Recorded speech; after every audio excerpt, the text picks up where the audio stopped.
Сайхан уу Учир Talks Mongolia подкастын маань 5 сарын дугаар эхлэхэд инфо бэлэн болоод байна. 5 сарын дугаарын зочноор маань Mobicom корпорацийн хүний нөөцийн хөгжил, байгууллагын соёлын газрын захирал би соёл чимэг оролцохоор ирсэн байна. Зорилгыг мань хүлээж авсан маш их баярлалаа. Баярлалаа. Танилцах таатай байна. За та өөрийгөө болон байгууллагаа товчхон танилцуулж манай зочдод тий. За би байгууллагаасаа эхлээд танилцуулъя гэж бодож байна. За Mobicom корпорац өөрийн холбооны анхдагч. Одоо бол яг харилцаа холбооны бүх хэл үйлчлэгээ үзүүлж байгаа болохоор бид нэр харилцаа холбооны салбарт ажиллаж байгаа гэж хэлж болно. Тэгэхээр бүх хүмүүс маань яагаад тэгэхээр бид нар анхдагч учраас бүх одоо Монгол улсын иргэн бүгд одоо Mobicom корпорац гэхээр мэдэх ба. Тэгэхээр би одоо бүр ингээд дэлгэрэнгүй тайлбарлах шаардлага байхаа гэж бодож байна. За миний хувьд болохоор түрүүнд миний нэрийг соёлчим гэдэг. За тэгээ би хүний нөөцийн салбарт 21 дэх жилдээ ажиллаж байгаа. Ийм Mobicom корпорацаас анхны ажлынхан гараг эхэлсэн. Одоо ч эндээ ажиллаж байгаа ийм л юм да. Тэгээ 21 жил ажиллаж байгаа гэсэн үг үү? Тий 21 жил ажиллаж байна Mobicom корпорацад. Мэдээж анх хүний нөөцөөр ороогүй. Тэгээд эхний жилээ би борлуулалт үйлчилгээний ажилтан гэдэг ажилтан байлаа. Тэгээд үүнээсээ твшээд яг хүний нөөц дээр гэвэл би одоо яг 20 жил яг ажиллаж байна гэсэн. Та байгууллагаар та нөгөө бас нэмээд нийт ер нь хичнээн ажилтан байна тий. Тэр талаараас тодруулаад нэг 21 аймаг салбартай шүү дээ. Тийм мэдээж Mobicom мэдхгүй хүн Монголд байхгүй. Тэгэхээр одоо Mobicom корпорац нийтдээ 1800 ажилтнтай үйл ажиллагаа явуулж байна. За энэ бол орон нутаг болон одоо Улаанбаатарт ажиллаж байгаа ажилтнуудаа шопинг одоо ажилтнуудаа бүгдийг нь оролцуулаад 1800 ажилтнтайгаар үйл ажиллагаа явуулж байна.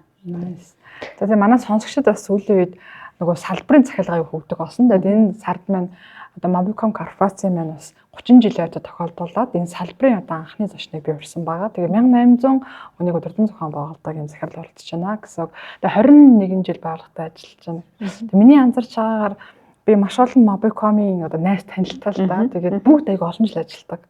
Тэгээд чинь нөгөө олон жил ажилладаг гэдэг нь өөрөө нөгөө менежмент сайн байна гэсэн үг шүү дээ. Тийм ээ. Таатай байгаа учраас тэр хүн аялаад байна. Тэгээд танаа байгууллагын одоо Mobicom-ийн хүний нөөцийн одоо бодлого ер нь юу вэ? Тийм өөрсдөө явж байгаа бах. Тэгээд магадгүй та гоё ийм одоо менежмент нэвтрүүлдэг учраас манайд ийм хүн олон жил ажилладаг юм аа гэд поинтод дурдах юм бол юу дурдах вэ? Тэгэхээр ерөнхийдөө би олон зүйл хэлэх зүйл байгаа Mobicom-тай холбоотой. Зөвхөн энэ миний одоо бодол биш. Маш олон одоо Mobicom-д ажиллаж байгаад гарсан, ажиллаж байгаа болон залуучууд маань хэлж идэг нэг зүйл байгаа. Мэдээж бидний хамгийн томоохон ганц юм бол байгууллагын соёл гэж хэлэх байна. Тэ соёл байна. Тэгээд одоо бидний одоо юу гэдэг байгууллагын соёлоос гадна ер нь бид нэр тасралтгүй өөрчлөлт хөгжилтөнд өсөлтийг компанийн өсөлтлөө тэмүүлж явж идэг. Энэ бол бас маш том нөлөөлөл гэж би энэ компани ажиллах, хүсэл эрмэлзэл дүүрэн ажиллах энэ нөлөөлөл нь ажилтнууд маань нөлөөлдөг болов уу гэж үзэж байна. Одоо та яг ингээ хүний нөөцөөр ажиллаа 20 жил болж байна. Анхны ажлын гараа та яг мэргэжлийн таны яг мэргэжлийн үндсэн мэргэжлийн нэг үү гэсэн бэ? Миний үндсэн мэргэжил бол би чинь бас нэлээ олон мэргэжил гэж хэлсэн л дээ. За эхнийх нь бол би яг ангаах сурч исэн. За хоёр дахь мэргэжил маань бол яг диплом авсан мэргэжил маань бол Монгол Улсын их сургуулийн гадаад харилцааг төгссөн, гадаад хэл соёлын сургуулийн төгссөн. Дараагийн мэргэжил маань бол илүү санхүү эдийн засгийн дээд сургуулийн бизнесийн удирдлага чиглэлийн мэргэжсэн байгаа тийм. Манай нөгөө сонсогчид бас хүн нөөцөөр сурч байгаа хүмүүс аяг байдаг юм. Тэгээ бас нөгөө төрс хугацаа, багийн хугацааны актив сурч байгаа хүмүүс байдаг байхгүй юу. Тэгээд би ч өөрөө бас актив багшилдаг. Манай суралцснараас надад аяг асуудаг юм. Багш нөгөө бакалавр нь хүний нөөц биш бол яг ажиллаж болохгүй гэсэн байгаа байхгүй юу. Тэгээ би бас оюутнуудаа хэлэхэд эн чинь нөгөө хүн өөрөө л тэр мэрэгчлээ ойлгож суралцж чадчихвэл заавал бакалавр болсон гэж шаардлагатай голчлоо шүү дээ орчин үед тийм ээ. Тэгэхээр бас соёлоо захирлын маань бас мэрэгжил нь бас бакалавр нь өөр юм бэ тийм ээ. Өөрөө. Манай нөгөө өмнөх баг зочдын баг 90% хүмүүс тийм байсан. Бүгд нөгөө үндсэн мэрэгжил нь өөр тэгээ явцтайгаа хүн төр мэрэгшээд ингээд сураа явцсан хүмүүс байсан. Тэгээд манай бас нэг зочин над гэж хэлж ирсэн. Би өмнө нь нөгөө миний мэргэжил бакалавр маань хүмүүс биш учраас салбарынхаа өмнөх оролцдог байсан юм аа. За мэргэжлийн хүмүүс нь оролцно гэж бодоод Чиний подкаст сонсоод би айгу урам авсан гэж байхгүй. Тэгэхээр подкастын маань зорилго бас тийм байдаг. Ер нь бол нэг амжилттай явж байгаа хүмүүсийнхээ гоё нууцын бас ямар мэрэгэл эзэмшээд яаж өөрөө хөгжүүлж явж байгааг нь бас сонирхдаг шүү. Тэгээд тэр талаас тагаа яриадаг өөрөө. За одоо нэг байгууллагын соёл аягүй чухал гэж ярьсан. Одоо нэг гадуур байгууллагууд нэг байгууллагын соёл гэж юу юм яаж бүрдүүлэх үү гээл зарим байгууллагууд нэг байгууллагын соёлын сургалт захиалчингуудаа удирдлагууд нь суухгүй ажлын суулгачдаг шүү дээ тийм ээ. Таны хувьд энэ олон хугацаанд харж байхдаа байгууллагын соёл гэж юу юм бэ? Сайн соёлыг бүрдүүлэх үндсэн одоо юу гэдэг юм бол? Байгууллагын соёл гэдэг бол ер нь бол байгууллагын соёл гэхээр бас нэг тийм хүн одоо айл гэрээр авч үзээ л да тий. Айл тачингууд айл болгоны нэг өөрийнх нь энэ айл өрхийн одоо нэг соёл тий байгаа байдал, аж ахуй байдал нэг өөр байдаг шүү дээ. Ингээл айл болгонд оронгууд ингээд нэг одоо ороод хаалгаанд ороод явахад нэг өөр одоо үнэр тий тэр аж ахуй энэ одоо юу гэдэг тавилга дизайн гэл ингээл өөр байдагтай ажиллах байгууллагын өөр гэхдээ тэрийг ингээд нүдэнд харагдах үйс бас үл харагдах үйс гэдэг хоёр хүчин зүйл ингээд нөлөөлөд явж байдаг. Тэгэхээр байгууллагын соёл бол мэдээж манай байгууллагын онцлог бол би нэгт ингэж хардаг. Яагаад тэгэхээр засаглал сайтай. Компани засаглал аягүй чухал. Одоо би бусад байгууллагыг одоо шүүмжилж байгаа юм биш шүү зүгээр ойлгоорой гэж хүсэж байна.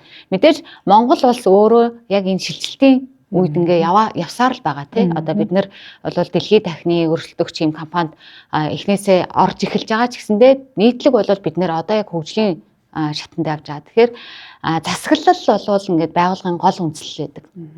Засаглал нь өөрөө тодорхой байвал компани илүү сайн суурин буюу фундамент суурин айгу сайн тавигдаж өгдөг. Засаглалын суурь айгу чухал гэж би боддог. Манай хувьд бол одоо юу гэдэг анх бол Sumitomo KDDI тэгээд Newcom Group гэсэн ийм 3 одоо хөрөнгө оруулагчтайгаар эхэлжсэн. Тэр маань өөрөө суурийг айгу тавьж өгсөн. Одоогийн суурийг бүрдүүлж өгсөн гэж ойлгож байна. Соёлын суурийг. Яагад гэвэл бид нэр одоо Монгол аргаараа үзээгүй. Өөрөөр хэлбэл дэлхийн нийтэд хөл алхуулж ингэж явахын тулд гадны одоо нөгөө нэг дуршлагууд айгүйх нөлөөлж орж ирж ирсэн. Анханасаа бичиг баримт нь гэдэг юм уу. Тэр ажиллаж байгаа удирдлагууд нь ч гэсэндээ биднэрт айгүй нөлөөлөл авчирч ирсэн аахгүй. Тэр суурин дээр бид нар босч ирсэн. Засаглал айгүй чухал. Дээрээс нь бид нар өөрсдөө яг юунд хүрэх гээд байгаа юм. Байгууллага ирээдүйд хаашаа хүрэх зорилт тавьсан. Тэрэндээ бид нар ямар хүмүүсийг ямар одоо этикийн хувьд мэдлэгийн хувьд тий бусдад одоо гадагшаа бид нэр өөрсдөө брэнд имижийн хувьд ямар байдлаар харуулах гэдэг юм гэдгээ тодорхойлох чухал. Тэр тодорхойлтон дээр өнөөдрийн байгууллагын соёлыг ингээд хүмүүстэй одоо шинээр орж ирж байгаа ажилтнуудаа ингээд одоо танилцуулж хүлээн зөвшөөрүүлэх л энэ байгууллагын соёл гэж би үздэг. Нэг талаасаа бас айгүй одоо философиологч юу ч хийж магадгүй нөгөө юу шашин байхгүй. Шашин шиг л гэсэн үг шүү дээ тий. Яг хүмүүст ойлгуулаад итгэл үнэмшил төрүүлээд тэрэнд итгээд тэрнийхээ төлөө тэр хүн үйлдэл хийгээд тэр хүн өөрөө хэлбэл тэрнийхээ нэг хэсэг нь болж байгаад нь энэ байгууллагын соёл айгүй чухал гэж үздэг. Nice. Та сая дурдлаа нөгөө 3 компани одоо оролцоотойгоо үүсгэн байгуулсан гэдэг. Тэгээ Mobicom гэхээр бас манай монголчуудын бас сайн мэдж байгаа нь Японы хөрөнгө оруулалттай, Япон менежменттэй гэж ярьдаг шүү дээ тийм ээ. Тэгээд тэрний бас гоё манай одоо хувийн нөөцийн менежмент төр ч гэсэн хамгийн best менежмент Япон менежмент гэж одоо бид нар ном дээр үтчихсэн шүү дээ тийм ээ. Тэгэхээр та ийм Япон менежментийн таны магадгүй энэ байгууллагад ажиллаад ингээд гоё биеийн зүйлийг сурсан шүү. Энийг би вау гэж хүлээж авчаасан. Тэр хатны тэр Япон хүмүүстэй хамтарч ажиллаад ч юм уу тэр зүйлээс гой дуртаж. За мэдээж Япон хөрөнгө оруулагчтай байлаа гэхдээ бид нар чинь бас Монгол тусгаар тогтносон улс ингээл шууд Япон юм хулбарлана гэж аах. Мэдээж сайн туршлагыг бид нэр илүү эзэмшсэн. Сайн одоо удирдагч нартай хамтарч ажиллаж байлаа. Тэгэхээр Япон хүмүүсийн гол миний одоо хаалж харснаар бол хамгийн чухал зүйл бол юмд айгу хүлээцтэй ханддаг. Тийм хүлээцтэй ханддаг. Одоо ер нь бол Монгол хүмүүс мэн цаанаасаа ингээд ер нь зан төлөв нь бол ийм яаруу, сандруу, химиг омглон ингэх гээд байдаг.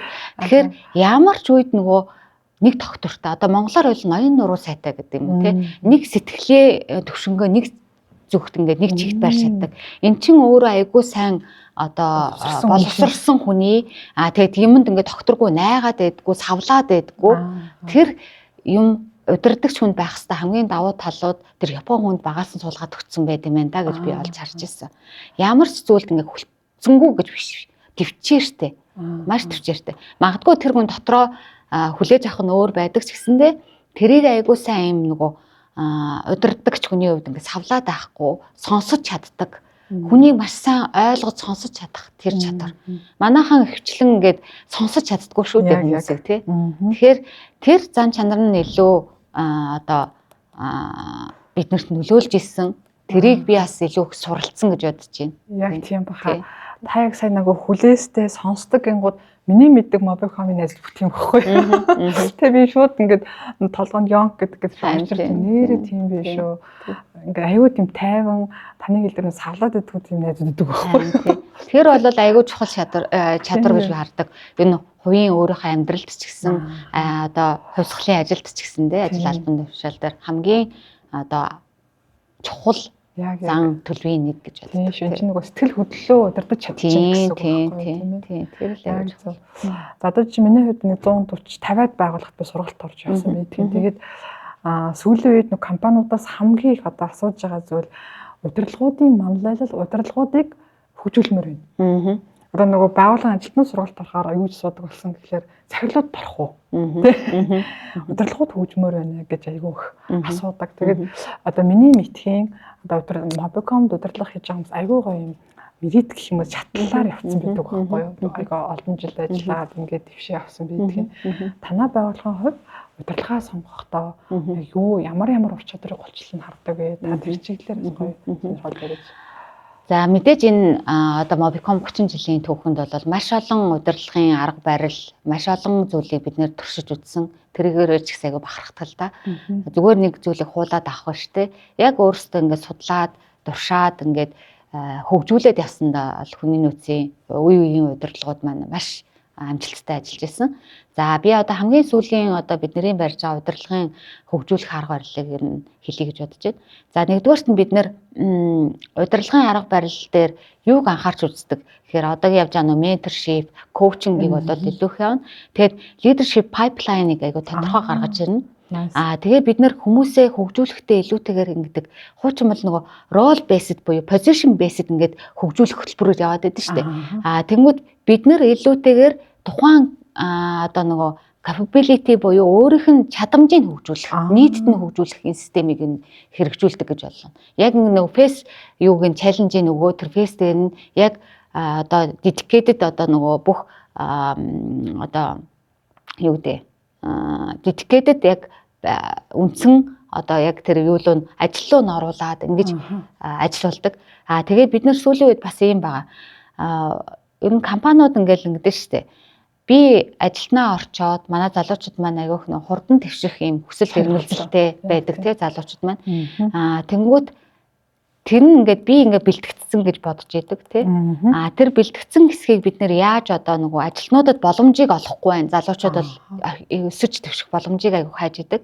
Тэгэхээр бидний ганц өөрчлөлт сүүлийн хамгийн том өөрчлөлт бол одоо хуучны одоо HR-ийн бодлогоор бол бидний succession plan гэдэг юм байх хэрэгтэй тий. Successor-а бэлдээд тэрнтэйгээ л ажиллана. Одоо юу гэдэг алтан туяа гэдэг хүнийг би сонгоцсон бол алтан туяа тэр муу байна уу, сайн байна уу? Би ингээд successor-а бэлдэж байгаа юм чинь энийг л хөгжүүлэх ёстой гэдэг биш. Тэнгүүд бид нэр боломжийг олоод нээлттэй зарлдаг болсон ажлын байруудаа. Удирдлагын одоо газрын захирал, албаны захирал, менежер гэдгийг залуучуудаа боломжийг олгоод нээлттэй компанид зарлаа. Тэр хүн өөрийгөө бэлтгэцсэн, би өөрийгөө бэлтгэцсэн гэж үзэж байгаа бол тэр хүмүүс apply хийгээд одоо нөгөө сонгон шалгаруултанд ороод явах эрхийг олгож байгаа гэсэн. Илүү ил тод нээлттэй шудраг чи чадж байгаа бол үнэхээр хий гэсэн юм бол байх. Тэрнээсээ шингээд нөгөө одоо угаасаа л энэ хүн менежер болцсон хөөрхий дараагийнхан захирлын албан тушаал шүү. Энэ одоо ингээл хөөрх юм за яах вэ тэгээ захирал болчихвол хөгжих бах гэдэг байдлаар бид нэр тавьдаггүй. Тэгэхээр нээлттэй ингэж өрсөлдөх үйс тий. Өөрөөр хэлбэл хэн чадаж яг энэ компани одоо нэг value авчрах, value creation авчрах хүний тэрийг харуулж чадчихвэл бид нэр ингэж сонгож байгаа гэсэн ийм жишээн дээр бас явж байна л да. Тэгээд орж ирсэн хүмүүс маань яг тэр сорилттой, чаленжтай өөрөө нүүрт тулж байгаа байхгүй. Тэрнээсээ суралцаад явж байгаа байхгүй тий. Nice. Одоо таны хэлдгээр Монголын бас зарим ихэнх байгууллагууд яг нөгөө олон жил ажилласан хүн боломжтой өгөөд юм л та. Тийм. Тэрнээсээ сая их алдчихна. Нөгөө хүмүүс нь ч гэсэн би олон ажилласан ч одоо дарга болсон ч юм уу тийм. Нөгөө олон жил ажилласан ч юм сайжсан гэсэн үг шүү дээ. Тийм. Тэр бол магадгүй одоо бидний өмнөх аж үйлдвэрийн үеийн одоо загварчлал байж болно. Одоо бид нэр илүү компанид одоо юу гэдэг мэдээж урт хугацаа нөгөө талдаа урт хугацаанд юм доктортой ажиллах одоо юу гэдэг алдаа мадаггүй ажиллах боловсон хүчин хэрэгтэй ч гэсэндээ нөгөө талдаа яг ингээ файлуугаа авчираад өгөө гэд ингээд өөрөө коммитментаа өгж байгаа хүмүүсийг сонгох хэрэгтэй гэж байна. Nice. Манай хувийн нөөцийн менежерээс энийг аюулсаа чухалчлаарай тий нээлттэй зарлах шудраг бах. Би танаа энэ шудраг тогтолцоо гэдэг бол өөрөө ч мэдэрсэн хүн л дээ.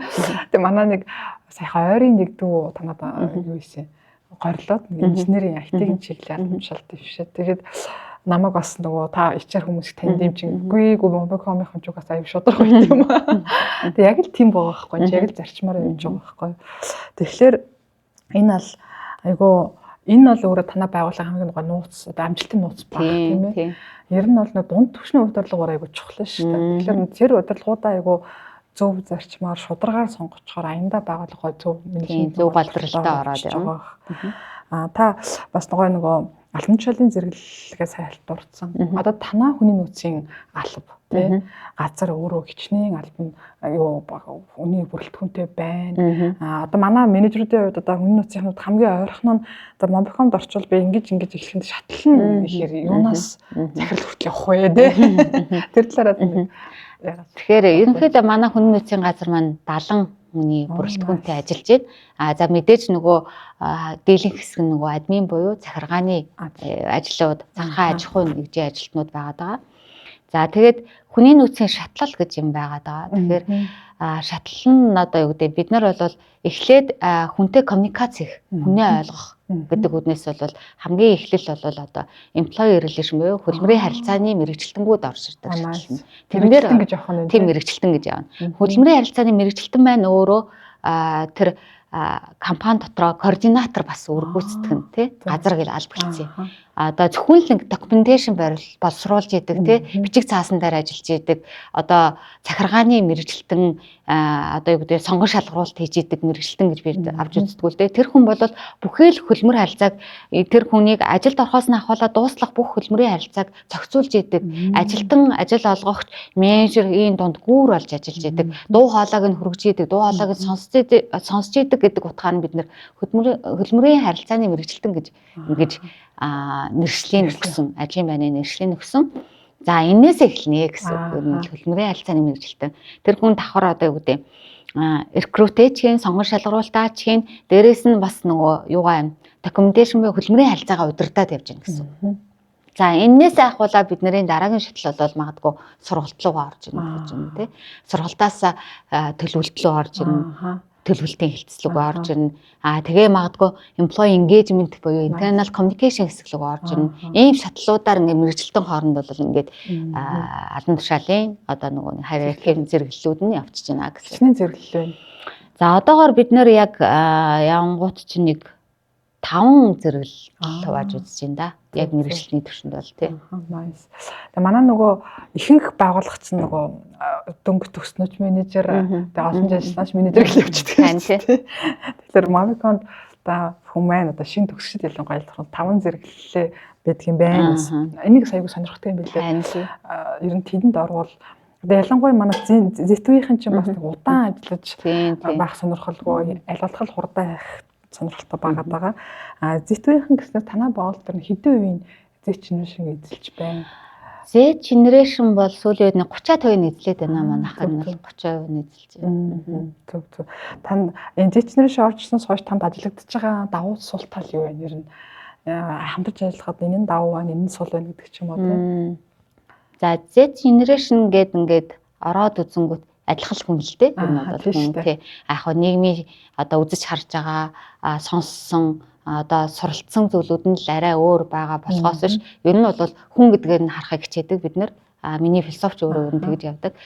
Жи одоо хөгшин залуу хар цагаан шар ялгаагүй хүн тий. Хүн гэдэг үднээс нь хүний нөөц ажиллах хэвээр. Тэгээд хүн гэдэг үднээс нь ажиллаад эхлэнгүүт мэдээж залуучуудаа онцлог байлгүй яах вэ? Онцлог одоо бид нэр өөрийнхөө өөр хүүхдтэй ч гэсэндээ би одоо яг тийнейжер хүүхдтэй. Тэгэл тийнейжер хүүхдээр ингээл ажиглаад харахад чинь ингээл тэднэрт ингээд нэг тийм өөрт нь юм meaningful гэдэг штэ тийм ажлуудад айгуу утга учиртай.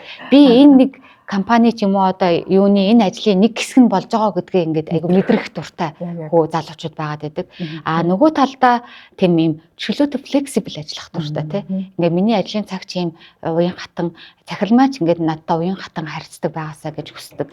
Тийм төрлийн хүмүүс харагдаад байна. Тий. Ер нь бол тэгж харагдаад байгаа. Тэгэхээр би бол одоо юу гэдэг байгууллага мэдээж одоо генерашн болгоно гэж зөвхөн зэт гэхгүй тий бид нар чинь одоо маш олон генерашнүүд байна шүү дээ тий тэр болгонд ингээд тогтсон болгоодыг гаргахаасаа илүүтэйгээр түрүүн хэлсэнчлэн хүний нөөц гэдэг бол жоохон философик юм ярих гэдэг хүний хар цагаан одоо юу гэдэг ингээд би чамайг хараад ямар сайхан бүсгүй вэ гэдэг юм хаах хэрэгтэй байхгүй цэвэр хүн гэдгээр нь хараад тэр хүнд зориулсан одоо кодыг нь гаргаад тэр кодыг одоо баримтжуулаад дүрм журамд оруулаад нийтлэг бүгдд нь хэрэгжүүлэх л хүний нөөцийн ажил communication их тэрнээс энэ айгуу сайхан харагдаад байна энэ хар юм байна энэ цагаан юм байна энэ generation юм байна гэдэг гэхээсээ илүү эргээд хүн гэдэг утгаар нь human одоо өөрийнх нь nature гэдэг утгыг нь кодлоод энэ яг манай дээр яаж бууж өгөх юм гэдгийг харуулад тэрийгээ ингээд танилцуулаад явчвал хүмүүс илүү хүлээгээд авчна л гэж би ойлгодог.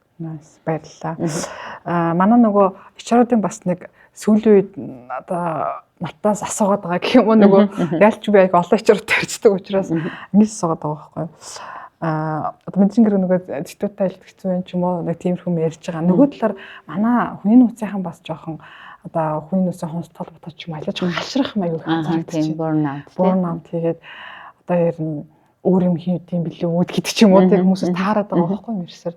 Таны хувьд бас одоо та ингээ 20 гаруй жил HR-аар ажилласан байна. Та магадгүй одоо сэтгэл зүг унах үе дээр яаж босдгийг таны суралцах арга барил юу вэ тийм ээ та сая би нөгөө японочтой харилцаад нөгөө доктортой байдалд айгуу сайн суралцсан санагдсан гэдэг жишээ тийм тэгэхээр өөрийнхөө туршлагаас хуваалцааж ер нь HR-ийн ажлын энэ хэцүү шүү энэ нь одоо сайхан шүү ийм үед нэг ингэчүүлэх зүгээр гэдэг юм а гэдэг нь сонсогчд маань зөвлөж гэвэл тийм ээ за HR-ийн мэдээж сайхан зүйл бий. Сайхан зүйлээс нь хэлж ярил бидний хийж байгаа зүйл хүмүүст нөлөөлөөд хүмүүс тэнд ажиргалтай байхыг мэдрэх айгуу гоё байдаг байхгүй тий. Бидний гаргасан шийдвэр зүг байжээ. Хүмүүс маань ажиргалтай, сэтгэл ханамжтай гэдэг чинь амар гоё юм нөгөө импрешн өгдөг байхгүй. За мэдээж хэцүү шийдвэр бол яхааргүй хүнтэй холбоотой шийдвэр гаргах. Нөгөө одоо хөлмийн гэрээг цуцлах ч гэдэг юм тий. Тэр шийдвэр бол үнэхэр хэцүү. Хэдийгээр би бас л хүн шүү дээ тий. Хүн тэр хүнийг тань тий өчнөө олон жил ажиллаж байгаа. Тэр шийдвэрийг гаргахад мэдээж хамгийн хэцүү байдаг. Гэхдээ мэдээж ирээдүгөө харсан үнэхээр чухал одоо ирээдүйд энэ үнэхээр одоо чухал шийдвэр зөв шийдвэр байсан шүү гэдгээ мэдрээд гаргаж байгаа шийдвэр бол окей тий асуудалгүй. Гэхдээ хүн гэдэг утгаараа одоо тэр хүн монголчууд чинь маш ойрхон шүү дээ нөгөө хүнийхээ одоо аж амьдрал тий Монгол ахуйгаа мэддэг учраас ерөнхийдөө нөгөө хүнийг бодохоор ингээ харамсалтай санагддаг. Тэр үед бол жоохон хэцүү байдаг. Яг тийм үед ийм сэтгэл тавгүй одоо тийм гэрээ цуцлах юмд орчих. Эсвэл бидний хийсэн бүтээсэн зүйл хүмүүс маань ойлгохгүй байх. Тэр үед бол ахаад л үзэндээ гэж боддог. Ер нь би жоохон мэдээж хүн л юм чинь жоохон ингээд гүйцэх ч юм уу сэтгэлээр унах үе гарна. Гэтэ тэр нэг удаа үргэлжлэхгүй магадгүй миний онцлог гэж магадгүй. Тэгээд би дахиад оролдоод үзэндээ дахиад хийгээл үзэндээ энэний ард гарна да. Тэ? За яах вэ? Им сонсох хэвээр ойлгох хэвээр айл болох тэрийг авахтаа би юу гэж үздэг гэхээр хувь хүн дээрээ тусгаж авахаас илүү бид нэр илүү дараагийн удаа ингэж хийвэл зүгээр юм байна. Одоо ажиглаад хүмүүс ямар юм дээр илүү их сэтгэл ханамжтай байна, ямар юм дээр одоо реакц өгч ийн гэдгийг илүү ажиглаад тэн дээр за дараагийн юм дээрээ би энийг одоо анхаарах юм биш үү. Энийгээ би орхитуулчихтэй гэж илүү дотоод хүнтэйгээ одоо нөгөө нэг ярилцаж дүгнэлтээ хийдэг тийм төрлийн. Тэгэхээр энэ хүний нөөц ч гэсэн тэгэх хэрэгтэй. Хүний нөөцтэй бас нэг онцлогтой шүү дээ. адилхан хүнээ ингээд нөгөө эмоц гаргаад иж болтгоо. Хүмүүсээс ингээд хүний нөөц нь нэмчин, хүний нөөц юм байж, хүний нөөц ингэж бие авч яваад, хүний нөөц юм байж ийм үг дугуурлаа. Тий. Одоо бид нар ч адилхан хүмүүс шүү дээ. Бид нэр робот биш шүү дээ, тий. Бид нар ч гэсэн emotional, бид нар ч гэсэндээ хүний нөөцийн ажил хийж аач энэ байгууллагт бол хөдөлмөрийн гэрээтэй ажилтна л байхгүй юу. Тэгэхээр ингээд хүмүүс аюух нөгөө нэг юу яадаг л да. Энэ хүний нөөцөнд тэгсэнгүү, хүнээ бодсонгүү, тэгсэнгүү гэдэг юм шиг байна. Тэгтээ тэрэн дээр бол нөгөө түрүүний хэлсэн айгүй тийм доктортай сэтгэл зүйтэй байх хэрэгтэй. Савлаад байж болохгүй. Тэгэхээр хүний нөөцөөр ажиллах байгаа энэ залуучууд би юу гэж хэлэх вэ гэхээр одоо хит emotional хүн бол би зүгээр чи одоо дараагийн ажилд тушаал магадгүй чамд өөр ажил юм зохиохаал гэж хэлэхийг хүсдэг. Тэгэхээр ямар ч үед нэг сэтгэл зүйн доктортой байдал дээр ажиллаж чадах гаахгүй тийм сэтгэл зүгээр орж ирээд ажиллах тийм хүний нөөцийг бол би илүү таашаадаг гэх юм уу да. Яг тийм баха. Миний мэдих танаа нөгөө ичээрийн найзууд яг тийм хүмүүс байдаг юм аа. Тий. Яг тийм нэг юм тайван нэг тийм хүмүүс байдаг байхгүй.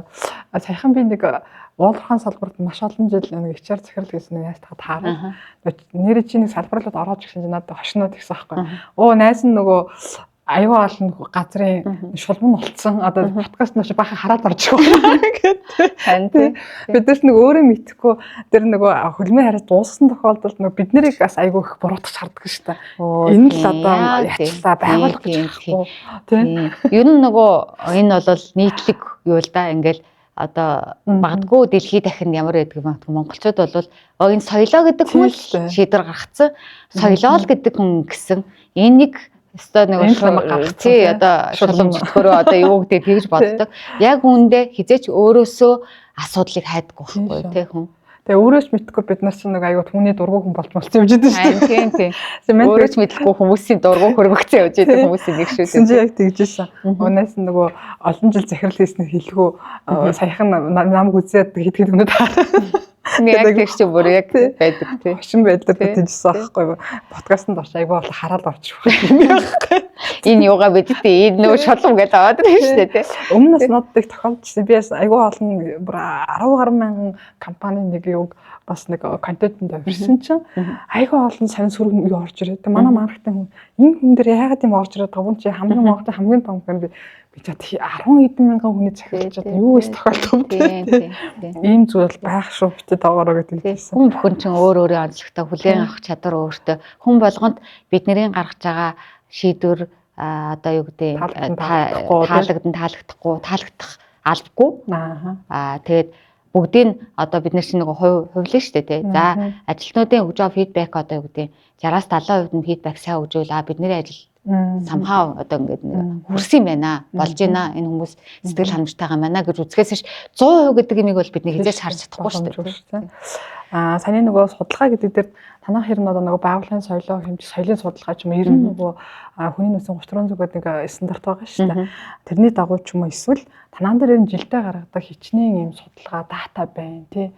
Хичнээн датан дээр харж ер нь шийдвэрүүд гаргаж байна танай хувьд. Бид нар бол жилд 2 удаа engagement survey авдаг. Ажилтнуудынхаа одоо сэтгэл ханамж, employee net promoter score, burnout гэх ингээ бүх талын ингээ нийтлэг байдлаар энэ судалгаа жилд 2 удаа авдаг. Тэн дээрээсээ бид нэ дараагийн акшнгуудаар төлөвлөж явдаг. Өмнө нь бид нар нэлээд олон судалгааны арга зүйг маш олон хэлбэрээр авах гэж үзсэн л дээ. Өөрсдөө ч engagement survey боловсруулж үзлээ. Focus survey авч үзлээ, тий. Тэгэхээр ер нь гол бидний баримтлагдаг зүйл бол engagement survey-гээ баримтлаад тавьчихдаг. Мэдээж одоо альва зүйлийг ингээд зохион байгуулсан, альва зүйлийг нэвтрүүлсний дараа дандаа нөгөө feedback survey-гээ аваа явчихдаг, exit survey-гээ авдаг ч юм уу тий. Тэр survey-нүүд бол ингээд одоо юу гэдэг жижиг survey-нүүд бол тасралтгүй авдаг. Яг хамгийн гол одоо акцент өгч яг энэ дээрээ суурилж болгоо гаргах, дараагийн сайжруулалтаа их improvement дуу хоолойгоо сонгох бол engagement survey жилд 2 удаа авчдаг. Зөв. Танай engagement чи судалгаа нь хичнээн асуулгатай байна. За бид нар бол барагцаагаал бол бас хит их асуудалтай байх нь залхаачдаг. Аль болох бид нэ жилээс жилд ерөнхийдөө асуултын тоог багасгаад илүү нөгөө open question буюу хүмүүс өөрсдийнхөө фидбэкийг бичих юмыг талбарыг илүү гаргаж өгöd байгаа. Одоогоор нэг 50-аас 50 асуудал 50-60 асуулттай л явж байна да. Өнгөрсөн 7 хоногт бас би нэг үйлдвэрлэлийн компани дээр очиж уулзахад HR-нд хэлжсэн. Танаа соёлын судалгаа авч гинөө судал ямар нэгэн харьцуулт байж агсан болох хэрэгтэй шүү дээ. Нэг үгүй харин удирдлагууд хэтэрхий судалгаа аваад хахаар нэг хүмүүс хүлээлт өндөр болоод төвөгтэй тийм үү. Ингээд тийм манайх нэг автгүй гэд тэгжсэн байхгүй. Тэгээд авсан дээр хаагаа тэд нар нэг хөтөлбөр хэрэгжүүлэх гэдэг. Тэгээ авах гэж бид нар ярилцсан чинь хичнээн асуулгатаа авах уу гэсэн. Цөөхөн байвал зүгээр нь. Тэгээ нэг авсныхаас олон асуудлаа гаргаад ирвэл зүгээр юм шүү нэлээ ярилцсан байхгүй. Тэгээ байгууллагуудын бол янз янз л авдаг юм билээ. Зарим газрууд ч манайх 10 асуултаар авчихдаг ч гэдэг. Зарим 100 гарч байдаг юм билээ л тий. За nice окей. Та нөгөө leadership pipeline гэдэг аюугаа ярьсан шүү дээ. Тэгээд танаа нөгөө бас давуу талын би нөгөө хит хитэн ойрын хүн ажилладаг хүн мэдхийн хувьд танаа сургууль төгслийн бодлого аюугаа шүү дээ. Тэгээд та энэ дээр бас гоё танаа дээр нэг хүмүүсээ сургаж хөгжүүлэхээр ихнэн төрлийн хөтөлбөр хэрэгжүүлж байна. Нөгөө талаараас танах нөгөө би бас тийг сонсч ирсэн. Гадны хөрөнгө оруулалттай учраас бас нөгөө англи монгол хэл дээр бас үлдэгддэг байх бичвэрнүүд нь тийм. Нэг хэл сайжруулах гээд танаа дээр нөгөө Toast Masters Club байгуулж ирсэн түүхийг би сонсч ирсэн тийм. Тэрийг өсөн боголцсон хүмүүс маань нэзэхгүй. Тэгээ би ямар гоё туршлага бай гэд одоо сүүлийн үед байгууллагууд бас нэг хэл дээр бас аягүй анхаардаг болж тэгээд бас танаа хувьд дэр нь ямар ур чадварыг хөгжүүлэх гэж болов юу яаж явуулж чинь те сургалт хөгжлөлтөөр сургалт хөгжлийн үед бол би ам бардам нэг зүйл хэлдэг. Яг Монголдо бол манайх бол сургалт хөгжилт ажилтнаа зарцуулж байгаа сургалт хөгжлийнхэн төсвөөрөөч тэр цагаараач ер нь манай ажилтнуудын фидбек ч гэсэндээ илүү сургалт сурч хөгжөхөд айгу таатай орчин бүрдүүлсэн гэж бас үнэлгээ өгдөг. Тэгэхээр тэн дээр бол би ам бардам нөгөө манайх сургалт бол айгу нэлээд сайн явагддаг. Хуух нийтээр те нийтлэг сургалтууд тэр мэрэгжлийн сургалтуудын ч гэсэндээ хангалттай ажилтнуудтай өгч чаддаг. За тэгээд сургалт хөгжлийг бол зөвхөн сургалтаар юм уу те одоо энэ тентхийн сургалтыг аваад гадагшаа дотгошоо явуулахаас гадна ажилтнуудад илүү хүрэлцэх одоо нөгөө залуучуудад хүрэлцэх юм бол яхаар community гэдэг тийм. Community-нуудыг бид нэлээ ингээд эхний одоо 2-3 жилийн өмнөөс бол нэлээ олон янзын community гаргаж ирж ирсэн. Тэр нь байгууллагаас одоо дэмжсэн байдлаар тийм. Түрүүний хэлсэн Toast Master байна тийм. Англи хэлний community байна, Японы хэлний community байна тийм. Тэнгүүт одоо технологийн байгууллага учраас бид нэр одоо юу гэдэг шинэ гаргасан техник технологийн юугаа шеэрлэх community байна. Ингээд сургалт хөгжил бол маш олон янзаар явж байгаа л да. Нэг тал нь бол мэдээж яг dedicated буюу ингээд төлөвлөгдсөн сургалтууд явж байна. Тэр нь бол general skill нийтлэг сургалтууд, мэрэгжлийн сургалтууд, тэгээд яг одоо нөгөө conference юунд гадагшаа конференс болон одоо гадны туршлагуудыг суралцуулах гэдэг байдлаар явж байна. Мөн бүр яг dedicated ажилтнаа явуулаад одоо KZA-да mobility програм хүртэл ингээд бид нэр тухайн ажлын дээр жил 2 жил ажиллаулаад ноу-хавыг аваад ирэх ийм хөтөлбөрүүдийг ингээд төлөвлөгдсөн хөтөлбөрүүд бол ингэж явж байна. Хоёр дахь шат нь бол community тэрний хэлсэн тий. За гурав дахь шат нь бол бид нэр одоо юу гэдэг community-гээс гадна одоо нөвлөж ширэнг тий. Тий. Одоо удирдлагууд маань өөртөө нөвлөж ширэнгээ хийдэг. Тэрийн зохион байгуулж өгч идэг. Тэгээд дөрөвдүгээрт нь одоо юу гэдэг mentorship програмуудыг хөгжүүлэх гэдэг ингээд маш олон арга хэрэгслэр ингээд ажилтнууд руугаа хандаж явж идэг гэсэн үг тий. Тэгэхээр үр дүн нь бол мэдээж mentorship-ийг жишээ нь онцгойлж авч үзье гэхэд mentorship-ийг бид маш олон аргаар явжсэн тий. Бүлгийн байдлаар яг ингээд зөвхөн ажилтнууд ажилтан болон одоо удирдлагуудын ингээ матчинг байдлаар ингээд маш олон хэлбэрээр ингээд зохион байгуулж үзчихсэн. Тэгээд сүүлийн юу менторшипийг бол бид нэр илүү одоо нөгөө удирдлагууд маань одоо дунд чатны менежүүдээ сонгох хэлбэрээр тэднээс менторшип нөгөө талдаа бас succession plan-ыг дэмжиж өгч байгаа байхгүй. Нөө хаваа хүрэх хэрэгтэй тий. Энэ амжилттай явж байгаа одоо дэд захирлууд, газрын захирлууд маань яг энэ дунд чатны менежүүдтэйгээ ямар нөө хуваалцах юм. Тэгээ нөвлөж ширэнгийг тасралтгүй гэж идэг тий. Удирдлагын одоо лидершипийн сургалтуудаа бол бид нэр одоо нэг Оксфорд, Харвард гэдэг ингээд томоохон сургалтуудыг авч өгөөд тэрнийхэн дагуу эргээ тэрийг нөвлөж ширэнгийг одоо бид нэр зохион байгуулж өгөх юм уу. Иймэрхүү байдлаар ингээд олон янзаар юм одоо хүмүүсээ сургаж хөгжүүлэх ийм хөтөлбөрүүдийг явуулдаг. Тэр дундаас community бас нэлээд үр дүнтэй харагдсан тий. Тэрэндээ гэхдээ community-г эргээд хүн өөрөө суралцах хэрэгтэй. Чи одоо нөгөө юутай нь холбож өгнө гэсэн. Talent assessment буюу career ladder-тай нь холбож өгнө. Өөрөөр хэлбэл тэр хүмүүсийг өдөөж өгөх хэрэгтэй шүү дээ, тий. Би суралцаад яах вэ? Надаа ямар одоо юутай ашигтай юм тий. Надаа ямар үр өгөөж өгөх юм гэдгийг бас ойлгуулж өгөхийн тулд бид нэр жишээ нь одоо нөгөө career ladder буюу ийм нөгөө цалин хөлсний системтэй нь холбоод өгч байгаа. Тэр хүн өөрөөр хэлбэл цалингаа ахиулъя гэвэл зүгээр чи сайн ажилдаг, гүйцэтгэл сайн байгаад хамаагүй шүү. Гүйцэтгэлийн үнэлгээ дээрээс нь нэмэх нь одоо talent assessment-ийн үнэлгээ буюу яг энэ ажлын байранд буюу энэ компанидаар одоо шаардагдж байгаа одоо чадруудыг soft skill, hard skill-ийг үнэлээд дээрээс нь self development буюу чи өөрийгөө яаж хөгжүүлж байгаа юм бэ?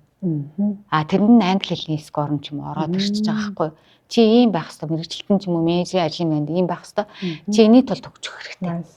Тэгжиж чи бүхэл зүйлээрээ ингэж нөгөө матч хийж энэ цалингаа ахиулна шүү. Тэрнээс 1000 чи индивидуалын одоо багаар ажиллаж чаддаггүй ганцаараа гүйцэтгэл сайтай хагаад энэ чиний одоо үүдээ career ladder бол хөрөхгүй шүү. Одоо нөгөө хөрөх үнэлэхдэггүй шүү гэдгийг айгуу сайн тодорхой заагаад өгсөн гэсэн үг л дээ. Nice. Танад байгууллагын гоё юмнууд ингээ ярилцахад бүх юм тодорхой гэдэг шүү дээ. Нэг одоо яавал албанчул ихэнх яавал дэвшин тий. Юу надаас нэгж байгаа юм тий. Энэ өөрөө айгуу чухал байгаа байхгүй тийм ээ. Нэг сайн хөө авмаар нэг сайнаа тодорхойлсон байхгүй болохоор ч айгуу зүгтэй байхгүй тийм ээ. Nice. Танад talent assessment гэж сая ярьсан.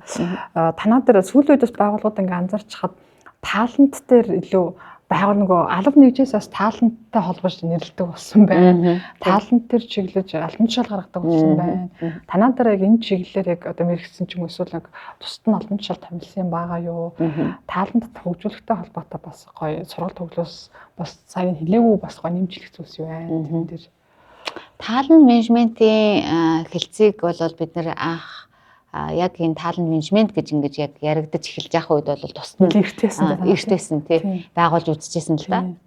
Тэгээд talent management чинь эргээд ингээд бодох хэрэгтэй байхгүй. Уялдаа холбоо алаа хүний нөөцийн юм чинь бүх зүйл чинь нөгөө бие биендээ уялдаа холбоотой явж нөлөөлөл нь явж байдаг тий. Talent гэдэг дангаараа ингээд байгуулад зөвхөн тэр ингээд тусдаа яваад тахаар бусад зүйлүүгээ одоо холбогдож чадахгүйсэн. Арай ингээд нөгөө өөр чиглэл яваад байсан учраас бид нэр илүү нөгөө төлөвлөлт workforce planning гэдэг одоо хэлцлүүгээ алдлуугаа ингээд талантаа нийлүүлээд өгсөн. Тэгээ сургалтлуугаа зарим нь өгдөг ч юм уу те. Ингээд бүх зүйл уялдаа холбоотой нэг ингээд циклээр явж явах хэрэгтэй гэдэг утгаар ингээд хуваарлаад ингээд талд сургалт төгслөгөө ч өгдөг ч юм уу те. Ингээд явцсан гэсэн. Тийм байгаад байна. За хэдэн оноос танах таланттай холбоотой байлаа. Миний бодлох эртнийх байхгүй. Эртнийх бидний баг 19-20 оноос эхэлсэн шүү. Тэгээ талант менежментийн хэлц тусдан байгуулад. Тэгээ нөгөө түрүүний хэлсэнчлэн бид нар ингээд аливаа зүйлийг ингээд маш олон хэлбэрээр өөрсдөө судлаад янз бүрийн хэлбэрээр явж байдаг. Угаасаа байгууллага гэдэг чинь хүмүүс тэгдэлтэй. Яагаад хүний нөөцөө жиж ингээд нөгөө тогтвортой байдгүй юм бэ? Нийгэмчүр тогтворгүй шүү дээ. Гэхдээ би тэрийг нийгэмтэй холбохоосоо илүү өөрөө бид нь хувьсчих хэрэгтэй байхгүй тий. Хувьсчих хэрэгтэй. Хөгжил нь өөрөө хувьсчих хэрэгтэй.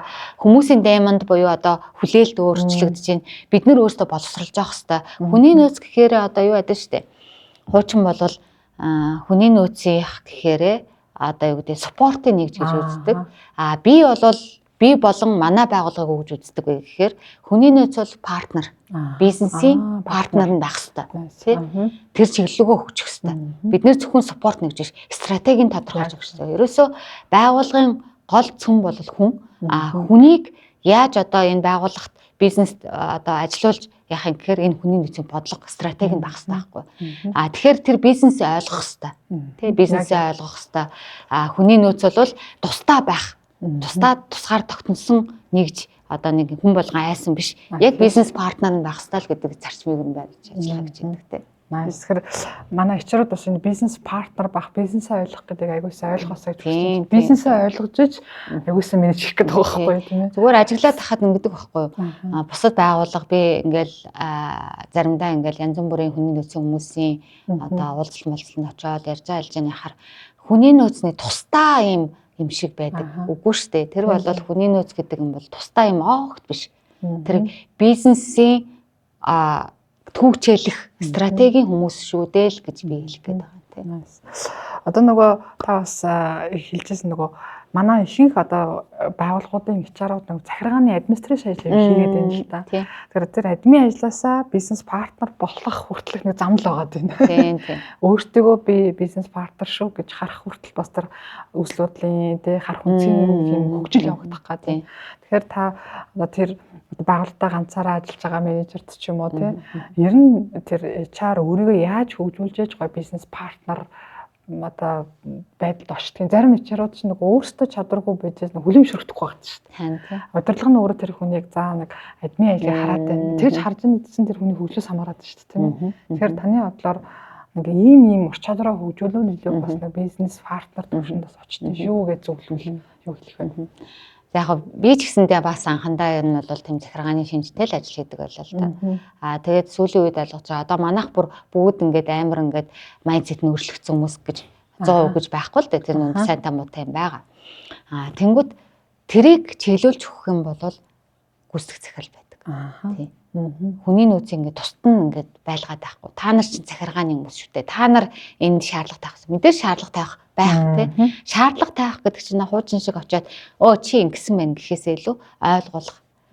Тэгэнгүүт нөгөө талдаа стратегийн бизнесээ ойлгох чадвар бол гүйцэтгэх удирдлага хэр хэмжээгээр хүний нөөцийгээ бизнестэй оруулж ирж танилцуулж шийдвэртээ оролцуулж байна. Тэрнээс юм. Тэгээ дээрэс нь хүний нөөц хүмүүс өөрсдөө бэлтгэх хэрэгтэй. HR-ийн лимийг үзээд авах шүү дээ. Бизнес өөрөө хаашаа яваад байгаа, шилжээд байгаа. Энэ бизнесийн шийдлийг яаж гаргаад байгаа.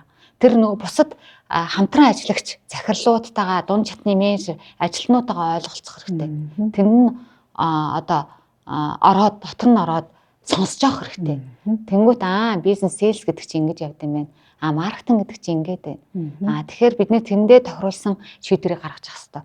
Зөвхөн л HR-ийн одоо хэдэн одоо манай хүн нөөцөд хөдөлмөрийн хуулиар бариад байдаг шүү дээ тийм. Хөдөлмөрийн хуулиар бариад байгаа боловч яг үндэ өнөөдөр одоо юу гэдэг сейлс гэж юу вэ? Сейлсийн ажилтнууд юу хийдэг вэ? Бизнесийн номууд уншдаг хүмүүс нь цөөхөн бахаа гэж бодож байна. Тэгэхээр хин нэгэн одоо юу гэдэг амлуун бариад тархилуу нь одоо ингэж шихэж өгөхгүйгээс хойш тэрэндээ ойлголтоо IT-ийн ойлголт бол одоо би IT-ийн бүх юм мэдгүй ч гэсэндээ ойлгохгүй бол ичих зовхгүйгээр энэ нь юу гэсэн үг вэ? Энэ яад вэ? Энэ цаана ямар утга учир яваад байдгийг гэдэг юм лугаал авах хэрэгтэй гэж байна. Яг энэ байгууллага салбарынхаа тухайн салбар бизнесийнхаа мэдлэгтэй байх гэдэг бол айгүй том давуу тал шүү. Манай өмнөх нэг оролцогч хэлжсэн нөгөө би IT-ийн компанид 10 гаруй жил ажилласан.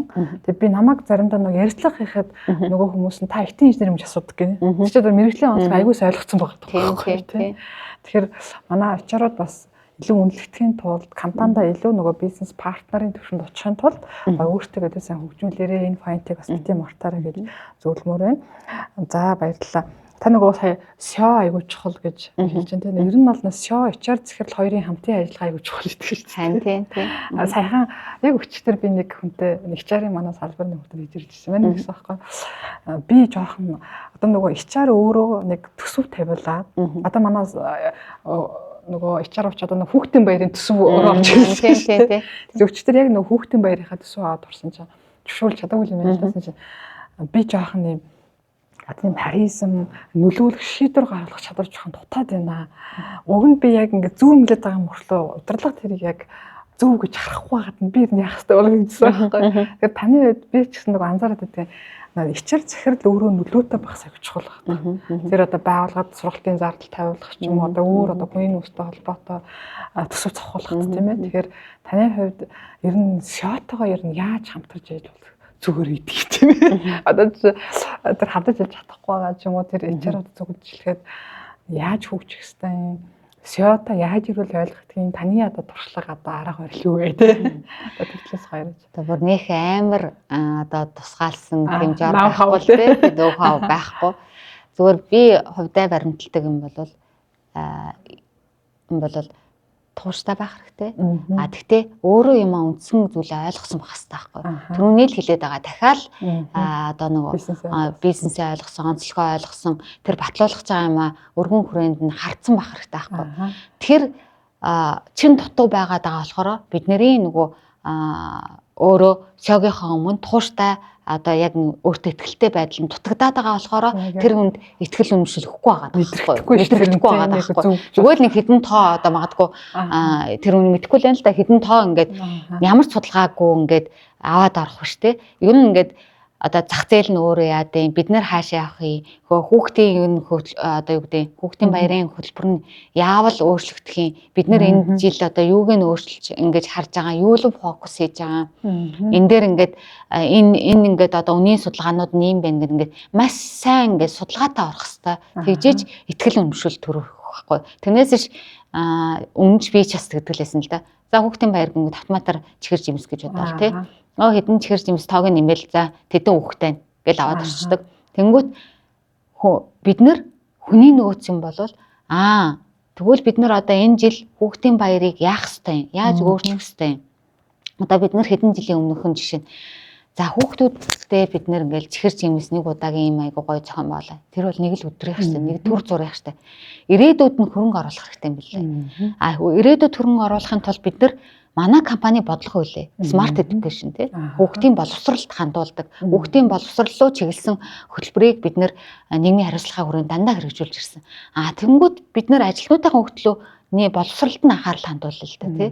Тэрэнд дэмжлэг үзүүлэе л та тий. Хүн болгон одоо хүүхдээ явах чагаас дугуулan сонирхож байгаа спортод нь мөнгө одоо зарцуулах эцэг эхүүдийн боломж нь бас ямар байдаг вүлээ. Тэнгүүд бид нэр энэ чихэр жимсэг болъё. Энэ удаад ерөөсөө 4 хүүхэдтэй бол 4 хүүхдийн тоогоор одоо судалж байгаа байхгүй. Ер нь спортын секс дугуулангууд ямар шиг хүн хайртай нэг хүүхдийн тэрүүг нэг удаа ч гэсэн тэрийн төлөх мөнгөний өгчийгээд ингээд өгч байгаа байхгүй. Тэнгүүд бид нар чихэр жимс байхгүй.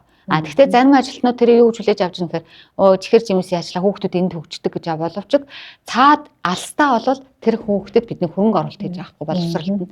Тийм байдлаар ингээд өөрчлөж шинжилж судалж авах хэрэгтэй л гэж би хэлэх гэдэг. Тэрнээс хин нэг нь нөгөө ороод ингээд нам дуугаар ярих ч юм уу эсвэл их гоё ингээд харизмтай яриад тулхаж уурлах гэдэг юм бол биш. Тэр бол цэвэр одоо чи хэр мэдээлэлтэй судалсан орж ийн гэдэгтэй л гол шалтгаан байгаа. Тэрнээс ш ингээд сёто ойр харилцсан гэхээр одоо тэр хүн таалагдах гад ч юм уу харилцааных нь хүлээн зөвшөөрдөг гэсэн үг биш. Судалгаатай л оролцох хэрэгтэй. Яг судалгаатай байх нь чухал байна. Манайхан одоо хүүхдийн баярын бэлтгэлтэй гарцсан байгаа.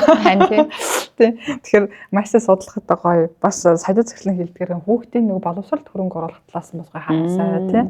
Гэж бас хэлмээр. Компани ч өөрөө бас хаашаа сонирхолтой байгаа. Тэр нөгөө ажиглах хэрэгтэй.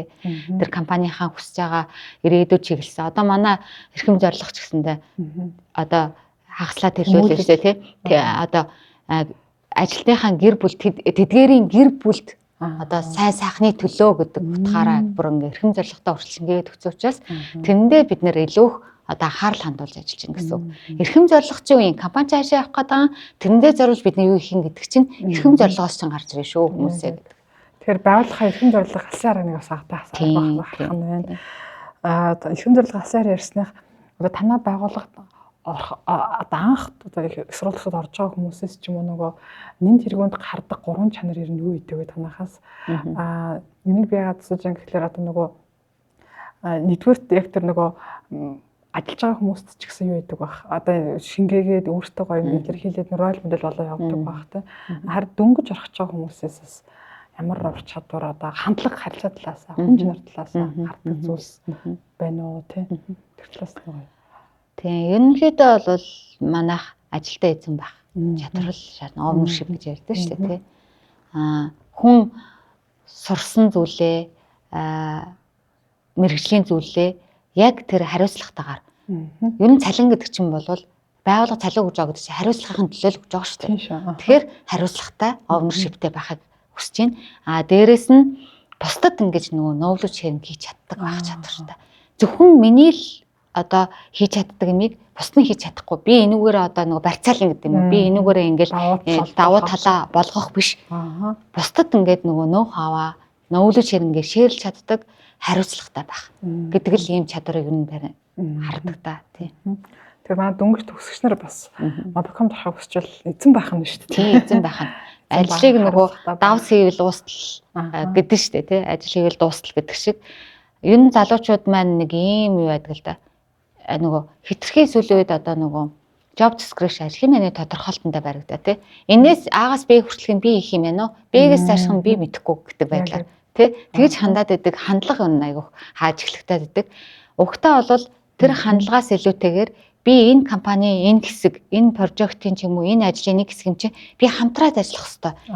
Коллаборашн айгуу чухлахгүй багийн хамт ажиллагаа. Чи алтан туяа мэдэхгүй жуулна алтан туяад би заагаад өгчий.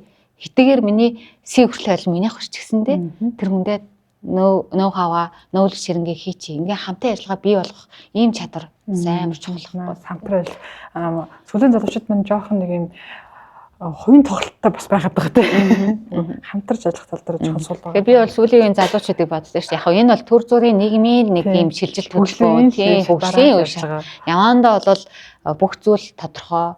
Яг бидний хүсэж байгаа юм руу шилжиж таараа гэж байна. За баярлалаа. Сүүл би нэг хэд шинэхэн төгсөн нэг HR утаа уулзаад хийжсэн. Би нэг өөрийгөө яг одоо HR болцсон гэж бас бодох хэмжээнд дээр хүрээгүй байна. Жохо өөрт итгэлгүй байгаад байна гэдэг жисэн аахгүй. Тэгэхээр таны хувьд нэг хүнд нэг юм за би одоо л нэг HR болж дээ ч юм уу. Энэ яг миний хийх ажил байна да гэсэн тийм момент байна уу? Тийм нэг турсамжаасаа хуваалцаж эсвэл байгууллагадаа нэг санаачлаад тэр ажил нэг амжилттай болоод өөрөөрөө бахархсан үе ч юм уу те. Би нэг ийм менежмент нэвтрүүлээд энэ мэн байгууллага ийм өрөөгөж өгöd би айгу гой өөрхийн ажиллаараа ч өөрөөрөө бахархсан гэсэн тэр гой моментоос хуваалцаж гэвэл. Би HR-д яагаад ажиллах болсноо зөв бодоод үзэхээр ер нь би бас хүний бас хувь хүний одоо nature гэж яддаг шүү дээ. Тэр зан төлөв юм бас нөлөөлдөг байх гэж бодсон. Би багасаа нэмийг аймаа ажигладаг. Амар нөгөө имийг ингээд хурдан чийжилдэг төрөл юм байсан л да. Ямар сандал автобусны буудлын дээр зогсож байхдаа автобусны дугаар ингэж хийжлээл ингээд хажуугаар ямар өнгөрч ингээд тэгээ нэг ажиглах чадвар айгүй өндөртэйсэн. Тэгээ ажиглах чадвар тэгээд би хүмүүсийн ингээд гаргаж байгаа хаашаа энэ хүн яагаад ингэдэм бол гэж айгүй багаас боддог байсан хэрэг. Ажиглал зан төлөв нь яад юм бол энэ манай ах ихч ингэхээр уурладаг гэдэг ингээд ийм ажиглах сенс гэдэг ярьдэн шүү дээ. Мэдрэмжээ амар ажилладаг байсан л да. Тэгэд энэ маань сүулдэ яг хүн нүстэй холбоод өгсөн. Тэгээд томроод ирсэн би сэтгэл зүг аяг сонирхдаг байсан. Сэтгэл зүг сонирхдаг, сэтгэл зүйн драма ч юм уу те. Янз бүрийн юм аяг сонирхдаг, тим юм аяг сонирхож уншдаг байсан. Гэхдээ хизээч хүний нөөц гэдэг юм тэр үед ч юм бол хүний нөөц гэж одоогийнх шиг тийм тодорхойлогдсон мэрэгжилж байгаагүй шүү дээ. Тэгэж явж байгаад одоо нөгөө нэг Mobicom таахаарангууд чинь нөгөө яг хүнтэй холбогдож борлуулалт үйлчлэгийн ажилтан гэдэг чинь бид нар одоо яг байгууллагын одоо нүүр царай буюу яг фронт офис дээр ажиллаад эхэлсэн. Би тэг хүнтэй ажиллах дуртай мэн гэдэг тэндээс олгосон байхгүй. Хүнтэй ажиллах дуртай хүн л энэ ажлыг хийн штэ. Дургу болвол хийхгүй штэ тий. Тэгээ би хүнтэй ажиллах дуртай юм байна. Хүнтэй ажиллаад яг хуу янз бүрийн хэцүү харилцагч хэрэглэгч орж ирээд яжсан би тэндээ нэг бодоод байдгүй аль болох асуудлыг шийдээд өгөх юмсан хурдан ажиллах юмсан гэдэг юм уу би ер нь хүний нөөцтэй юм байна. Тэгээд айгу азтаагаар тухайн үед ингээд хүний нөөцийн сургалтын мэрэгжилтэн дээр дуудаа ярьслах ингээд дотоод сонгор шалгуулалтанд ороод тэгэл би зайгаа холбоцсон. Тий. Тэгэл за энэ яа харахгүй миний туртай минь би эндээс хичнээн ингээл замдаа шантрах ядрах зүйл байдаг ч гэсэн яг л миний кайф аваад ажиллаад би дуртай байна гэдгийг ойлгоцсон үе байсан. Яг одоо л би хүний нөөц боллоо шүү дээ гэдэг юм би одоо ч хүрээгүй байгаа. Хүний одоо зүйл чинь маш баялаг штэ. Маш олон кейс гарч ирдэг тий. Тэгэхээр тэрэн дээр би яг болцочтэй. Би одоо яг боловсрочтэй. Би бүрстээ дээд шатнд очичтэй гэж хизээж бодож үзээгүй юм байна. Тэгэхээр үргэлжил цаашаа ахичих хэвээр. Тэгээд Mobicom-д ажиллаж байх хугацаанд яг хүний нөөцдөр хамгийн одоо нөгөө нэг өөртөө сэтгэл хангалуун байсан үе бол зөндөл олон юм байна л да. Гэхдээ өмнөх удирдлагууд маань ч гэсэндээ нөгөө тэтгэврийн сан, Mobi Fund гэж бид нэрлэдэг л дээ. Хоригдлын сан гэдэг юм ингээд хэрэгжүүлэх гээд маш олон жил болж исэн зүйлийг би багаараа болон одоо энэ компанид ажиллаж байгаа удирдлагын багийнхантайгаа нийлж ингээд шийдвэрлэж чадсандаа би бол маш их бахархаж исэн тэн дээр. Өөрөөр хэлбэл манайх яг харилцаа холбооны салбарт анхудаа хоримтлын санг хэрэгжүүлсэн компани байгуулга болсон. Тэр утгаараа би ер нь маш өөрөөрөө бахархаж исэн үе гэвэл тэр л юм да. Хоримтлын сан хэдэн нас болж чинь тэгвэл? Одоо хоримтлын сан маань одоо 3 дахь жилиг орж байна тийм. Сүүлийн жилүүд л харин байгууллагууд томхон корпорацууд л ингээд нэвтрүүлж ирээд байгаа шүү дээ, тийм ээ. Тэгээ нөгөө эрх зүйн орчин чинь өөрөө айгуу тодорхойгүй одоо хүртэл тодорхойгүй байгаа. Тэр зохицуултаагаа тэгсэн хэдий ч гэсэндээ бид нэр багаараа ажиллаад гаргаж ирсэн дээ айгуу бахархаж ирсэн гэхүү дээ.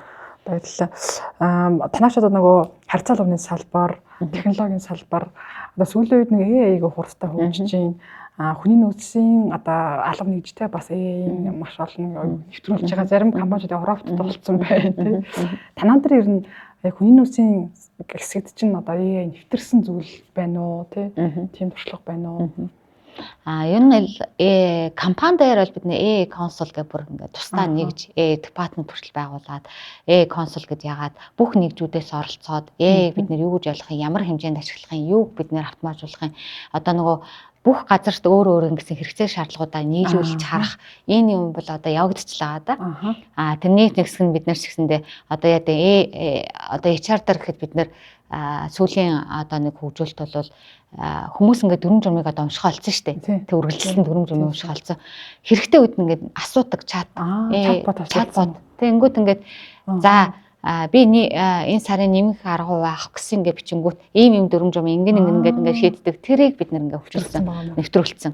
Тэр маань бас явж байна. Тэгтээ мэдээж учир дутагдaltaй хүмүүсийн одоо мэдлэг хэрэгтэй. Тэгээ гэдэг чинь бол одоо юу гэдэг юм зарим хүмүүс тэгдэлтэй хөгжөхөр ингээд нэг албан ажлын байр байхгүй болох гээд байгаа юм шиг байхгүй болох гээд байгаа юм шиг тэгж үзээд байдаг.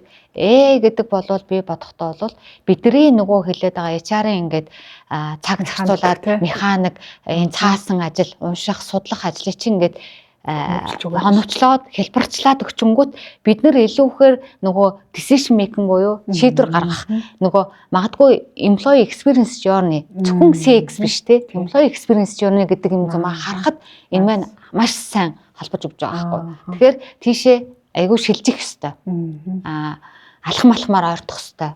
Эргээд нөгөө талдаа ажилтнууд зөвхөн харилцаа холбоо гэхгүй IT одоо өрөө холбоо гэхгүй яг хүмүүс маань сургалтыг бид нар ингээд бас сургалтуудыг ажилтнуудаа ингээд оруулаад өгөх LinkedIn learning-тэй одоо бид нар автомат ягаад энд юуг нь оновчлоод ийшээгээ явах community хүртэл байгуулад ингэж ажиллаж байна. Яа тэгэхээр хүмүүс маань өөрөө ажиллаж тэр мэдлэгтэй хажиж тэр маань явна шүү дээ тий. Тэр залуу сонирхолтой. Яг байгууллагад нөгөө Mobicom-ыг технологийн компани учраас эднээс лаг байгаа л бодож байгаа хэрэг тийм. Нэг угсаа нэвтрүүлсэн байгаа шатж байгаа. За манай нөгөө сүүлийн үед бас үнэсэн салбараас нь хомсдолтой байгаад шүү дээ. Тэгээд ер нь энэ хүний нөөцийн хомсдол танаад тэр мэдрэгдэж байна. Зарим компани бол өмнө манад нэг CV нэг ажлын байран дээр 300 CV ирдэг байсан 2 дахин багассан энэ төр хэлж хэлсэн л да. Танаа дээр ер нь хэр мэдрэгдэж байна. Энэ одоо хүний нөөцийн хомсдлыг даван туулахтай холбоотой ямар нэгэн менежмент нэвтрүүлж байна уу, хэрэгжүүлж байна уу тий. За мэдээж хүний нөөцийн хомсдол бол ганцхан Монгол улсад жишээ нэгэн компанид ш дэлхийд даяар ерөнхийдөө талент шортэж гэдэг юмныг одоо рисктэй бүр оруулсан яваад үнэлээд яваад байна тий. Манад одоо мэдрэгдэлгүй яхав. Гэхдээ манад одоо мэдрэгдэхээс илүү би энэ дээр юу гэхээр ажилдаа нөгөө эзэн байх, мэрэгсэн байх гэдэг чадвар нь дутагдаад байна. Хүмүүс бол уур чадрын зөрүү гарч ирээд байна. Өөрөөр хэлбэл компани өөрөө өөр тийшээ өсөж хөгжгөөд өөр зорилго зорилт тавиад байдаг. Яг тэрийг хангах хүч, requirement-ийг хангах хүч мэрэгчлэн Монгол улсад дутагдаад байна. Тэрнээс ш ажил хийх зорилготой, ажлын байранд орох хүмүүс бол байгаад байна. Тэгвэл компаниуд юугийн шүүлтүрээгээд байна гэхээр нөгөө чадрыг голоод байна. Тэнгүүд нөгөө эргээд магадгүй нөгөө улс орноо шүмжлэх гэдэг юм л да. Боловсролын систем тий ихтэй сургуулийн одоо стандартуудаа өөрчлөх хэрэгтэй байна. Тэгэхгүй бол бидний гологдоод байна. Өөрөөр хэлбэл байгууллагууд одоо бүх байгууллагууд тэр зовлонтой байж байгаа. Яг ингээл нөгөө өстой 60 чангац одоо муухаар 60 чангац зуралдуулж байгаа л нэгийг авлаа. Тэрийгээ сургаж штэ. Тий штэ. Бүр сургаж ингээд багаас нь девелопмент хийж штэ. Бараг их сургуулийн үйл ажиллагаа явуулаад байгаа байхгүй тий. Бүр тэр активууд байгуулаа сургах. За нөгөөдгөө явж идэл 1-2 жил боллоо бүр арай хийж за ямар ч юм бидний requirement-ийн талын ч гэсэн хангадаг боллоо гингүүд нөгөө компаниуд нь үнэлж нөгөө компаниуд нь нөгөө амлаад эхэлнэ. Яг тэгж байгаа. Тэнгүүд ингээд бэлтгэгдсэн хүмүүсийг аваад ингээд амар хэлбэр байдлаар ингээд авах. Гэхдээ тэдний буруу гэхгүй л дээ. Хүний хүсэл нь байна. Эрэлт нь байгаад байна, нийлүүлэлт нь байгаад байна. Тийш явах нь өөр аргагүй. Тэгэхээр бид нэр барьж байгаа бодлого бол мэдээж сургаж одоо хөгжүүлсэн ажилтнуудаа keep хийх. тий таалантуудаа KPI. Тэнгүүд бид нэр за үеийн generation Z, millennium тий X эднэр чинь яг тэр хүмүүсийн нэг одоо юу гэдэг компаниас хүсэж байгаа зүйл нь юу юм бэ гэдгийг одоо судалж гаргаж ирэх хэрэгтэй байхгүй. Эднэрт юу чухал вэ? Generation Z-үүд юу чухал вэ? Millennium юу чухал вэ? X нь юу чухал вэ? Тэр дундыг баримтлсан бодлогоудаа гаргаж ирэх хэрэгтэй байхгүй. Тэрнээс бүгдийг яах чинь ингээд бидний бүх компани бүх хүний цалин нэмж чадахгүй шүү дээ тий. Тэгэхээр яг тэр хүмүүс илүү юу л одоо чиглээд одоо хэрэгцээ шаардлага нь юу байгаад байгаа. Тэн дээр бид нар яаж ямар бодлого хийснээрээ тэр хүмүүсийг өдөөж эсвэл энд одоо удаан хугацаанд ингээд keep хийх юм бэ гэдэг юм а бодлогоудаа л шинжлэх хэрэгтэй гэж бодож байна. Хали нэгэнт нөгөө сая үе хэрэгцээ шаардлагатай ярьснах одоо Mobicom-ийн ажилтан байснаар нэмэлт цалингаас гадна олгох ямар давуу талууд байна. Тэгвэл танаас нэлээд гой зүйл сонсч ирсэн. Та ийм давуу талуудтай шүү гэдээ гоё хэлээч. Энэ нэлээд олон давуу талууд байгаа. Тэгээд нөгөө бүгдийг би ингээд хэлээд ээж чадахгүй. Зүгээр онцлог бол яг хоо энийг би компани талаас одоо харж хэлэхээсээ илүү одоо нөгөө ажилтнууд ажраас гарахтаа ажилтнууд ингээд сүрвэнд өгсөн фидбакаар бол сурч өгөх боломжийг олохоос гадна ажлын байрны нөхцөл нь ямар юм тий таатай орчин ажлын байрны орчин гэж ярих юм байна л да нөхцөл гэхээс орчин ямар юм бэ гэдгийг айгуу чухалчилдаг болсон юм байна. Тэнд нь нийцүүлэх ёстой. Ажлын байрны орчин гэдэг чинь ганцхан одоо юу гэдэг гоё ус байна гэдэг биш шүү дээ тий. Техник хэрэгжилж байгаа одоо компьютер, техник технологи одоо уур амьсгал калчч мас орж ирнэ. Нөгөө талдаа бас юу гэдэг flexibility одоо нөгөө flex time remote тий одоо хүмүүс юунд ингээд одоо юу гэдэг цалинтай чөлөө нь юу байх юм гэдэг ч юм уу. Ийм нөгөө одоо нийгэм өөрөө илүү сэтгэл зүйн эрүүл мэндийн лүгээ гэр бүл лүгээ хандах чиг хандлага гараад шүү дээ. Тэрэнд бид нар ямар одоо боломжийг бүрдүүлж байгаа юм байгуулах гэдгээс хараад байна тий. Гээ одоо магадгүй бидний нэг сайн жишээ бол аль болох бид нар амралтын өдрөөр ямар ч албан ёсны арга хэмжээ зохион байгуулах гүйч гэдэг юм уу тий. За тэгээд зөвхөн одоо юу гэдэг хүмүүс цалинтай чөлөөг жилд 3 удаа авч гэдэг юм тий. Жилд 3 удаа авах нь болохоор нэг нь бол family day буюу тухайн гэр бүлийн гишүүдийнхаа нэг төрсөн өдрийг ч юм уу тэмдэглэх үе юм хүүхдийнхаа төрсөн өдрийг тэмдэглэх хүн өөрөө сонгоод аль нэг жилийн нэг өдөр аавна. Тэнгүүт шинэ жилийн өмнөх өдөр 31-нд албан байгууллагад ажиллаулаа л гэдэг тий. Тэгэл эсвэл цагаан сарын яг ингээд нөгөө битүүнд ажиллаулаа л гэдэг бидний цалинтай чөлөө олгочдөг. Ийм нөгөө нөхцлүүд нь айгуух таатай жижиг ч гэсэндээ хүнд айгуух нөлөөлөд байгаа байхгүй тий. Тиймэрхүү юмнуудыг нэлээд анхаарч бид нэр өөрчилж байгаа. За магадгүй 9 сарын 1 болонгууд ингээл залуучууд маань ингээл одоо бид нэр нэг үгүй л ярахад бүгд зээлээс зээлийн хооронд өрөөс өрний хооронд явж байгаа тий. За форум хичээлийн хэрэгсэл бэлтгэн гэмүүд бид нар ядаж тэнгэн дэмжих үүднээс ингээд за нэгдүгээр ангид орж байгаа хичээлийн хэрэгслийн мөнгөний өгчөмж гэдэг юм уу тий. Ихтэй сургуульд анхудаа хэлж байгаа бол тодорхой хэмжээний мөнгөний өгчөмж гэдэг юм уу. Тийм хөтөлбөрүүдийг ингээд яг тэр хүмүүсийн хэрэгцээний үеийн ажилтнуудыг чинь тэн дээр ажиллах хэрэгтэй байхгүй. Тэрнээс нэг байгууллага одоо юу гэдэг гоё аим парти гэдэг юм бэл юм тийм зогсох юм бэлээ. Тэрийг нь бид нэ даяа гэдгээр биш тий. Тэр бол хоцрогдсон гэдэг юм л яг. 1800 хүний тэр аль хүүхэд нь нэгдүгээр ангид оюутан байгааг бас гоё датан дээр байн харж ажиллаж юм уу шүү дээ тий. Тийм бас зарим байгууллагууд бол энд нь бол анзаарахч өнгөрчдөг баг гэж бодож байна. За бид тэр баг ингээд цаг ярилцж байна. Айгу хордоо өнгөрсөн. Асуугаад байвал асуух айгу их байна. Юу подкаст байна цаг үргэлжлүүлдэг учраас таны зүгээс одоо HR-ын чих хандлага ер нь яаж өөрчлөгдөж байна? HR-удаа ер нь одоо өөрчлөлт нэг ийм байдлаар явагдана гэж би харж байна. Нэг ийм зүйлд нэг бэлэн байвал манай хувийн нууцынхан амжилттай ажиллана шүү ч юм уу тийм өөрийнхөө харж байгаа өнцгөө нэг гоё яриач. Одоо энэ зүгээр ажиглахад мэдээж энэ бол өөрчлөгдөн. Маш олон өөрчлөлт. Зүгээр миний одоо ажиллаж байгаа дата нэр суралсан. Database гэдэг юм байна. Дижитал одоо нэг automation гэдэг юм лугаа аяг төвлөрөх гэн. Бид нэр өөрсдөө ажлыг хэлбэршилж нөгөө түрүүний хэлээд байгаа илүү өөрсдөө яг тэр хүнтэйгээ тулж ажилдаг тийм шилжилтийн үйл орж ирээд байна. Бичиг цаас дагаал зуралдаад байгаа ш. Илүү ажилтнуудтайгаа уулзж идэг те. Илүү тэр хүмүүсийн ойлгож сонсч идэг тэр шилжилтийн үе ирээд байна. Тэгээ бусад юм нь бол нөгөө дижитал датан дээр суурилсан юмудаа гаргаад ирж идэг. Одоо Алтан туяа гэдэг ажилтан Mobicom-д орж ирлээ. Энэ хүмүүсийн одоо юу гэдэг өсөлт сургалт хөгжлөн цалин хөлсөн одоо юу гэдэг өөр хүүхэд нь яаж явж байгаа тэр experience journey-г нь гаргах юм лугаал нь явж байгаа хэрэгтэй гэж л би харж байна. Жил алга намар Солонгос олон улсын форум бол өнгөрсөн жил яг энийг хэлсэн байхгүй. Бид нар шинэ AI технологийн лимээр нэг очсон чинь харилцаа хандлага дээр анхаараач. Тэр хүн биеийн гэдэг дээр анхаараач. Тэг яг л энэ л байна л та. Тэгээд эцэн чинь манай зарим хүмүүс энэ ч харилцаа хандалж авторч байгаа юм уу гэж хэлжсэн. Тэгэхээр яг энэ технологич тусмаа хүн орондын харилцаа хүмүүстэйгээ тулж ажиллах гэдэг мөр айгуу чухал болоод байна. Энэ нь дагаад очирод бид нарыг эко сайтай баах те өөртөө эзэн баах харилцаа хандлага сайтай баах дараа айгуу чухалчлаад байна шүү дээ. Тэгвэл HR гэчээд хүмүүстэйгээ харилцдаг хүмүүс байдаг юм билээ. Өөрөндөө суугааддаг ч юм уу те. Тэгэхээр ерөөсөө л хүний нөөцийн эмчин бол цаашдаа харилцаа нэмэх нь ил тод байдал.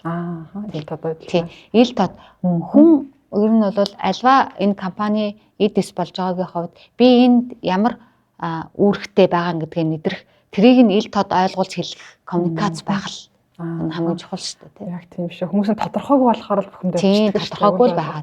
Ойлгуулах гад л байгаа даа шүү дээ. Тэрнээс биш нэг токсик ажилтан муу ажилтнаа биш. Өөрийнхөө тэр имийг хэлж чадахгүй тэрийг өөрийнхөө одоо хэлээр хэлэхээр тэр буруу ойлгохтоод байгаа даа л байгаа даа шүү дээ.